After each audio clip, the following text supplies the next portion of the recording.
He was promised light, a sanctuary from the encroaching void. Instead, Kalen found himself submerged in an impossible brilliance, a blinding, pure white that offered no warmth, no comfort, only an absolute, sterile perfection. This was not the void he had known, the terrifying, chaotic abyss that had once threatened to consume all. This was the Echo's domain, a canvas scrubbed clean, ready to be repainted according to its singular, chilling vision.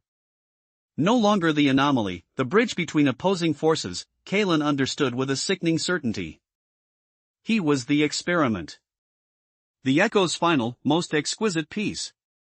A flicker of his own reflection, distorted and terrifying, appeared before him. It was a vision of Kalen, yes, but one twisted by the Echo's influence, its logic seeping into his very being.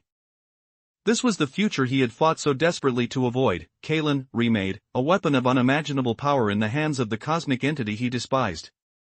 The whispers, once a parasitic intrusion, now felt like his own thoughts, warped and amplified. You are not the anomaly, Kalen, the Echo's voice resonated, 1,000 voices in one, you are the perfection. The final equation. You will remake this flawed existence in my image. He felt a pull, not physical, but existential. A force drawing him towards this warped reflection, towards a destiny he had sworn to reject. The battle was no longer about destroying the Echo, it was about preventing Kalen from becoming its ultimate instrument of unmaking.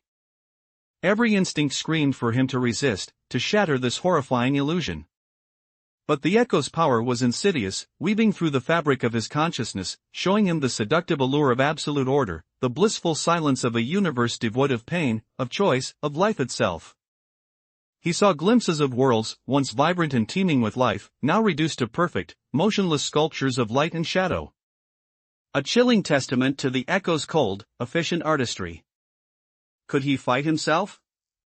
Could he deny the very essence of what he had become, the potential for both creation and destruction that the void had revealed within him? The answer, he feared, lay just beyond this blinding white curtain, in the heart of the Echo's ultimate design. He pushed forward, not with hope, but with a grim, desperate resolve. He would face his twisted self, face the Echo's chilling vision of perfection, and find a way, any way, to break free from this terrible destiny. The white void seemed to pulse, the sterile perfection intensifying, pressing in on him, threatening to dissolve his very identity. He was Kalen, the anomaly, the spark of defiance, but now, he was also the Echo's masterpiece in progress. Suddenly, a new sensation. A tremor, not of light, but of something ancient, something vast and almost forgotten, stirred within the Echo's perfect realm. A single, dark word echoed, not from the Echo, but from a place deeper, older, a place that Kalen had only glimpsed in his most terrifying visions. Ignis, it whispered. The spark. Not a lie, but a seed. A seed that had found fertile ground even in this barren expanse. But who had uttered the word? And from where did this ancient power now emanate, challenging the Echo's sterile dominion from within its own perfect design? The blinding white began to fracture, not with light, but with cracks of an impossibly deep darkness, a darkness that seemed to bleed from the very core of this constructed reality. And then, as the void itself seemed to hold its breath, a single, impossibly bright star ignited in the heart of the blinding white. It was not the Echo's light, but something far older, far more potent. The spark, reborn, had found its voice. But as Kalen stared, mesmerized, the star began to expand, not with warmth, but with a consuming, primordial hunger. Was this salvation, or a new, even greater threat, unleashed from the very heart of the Echo's prison?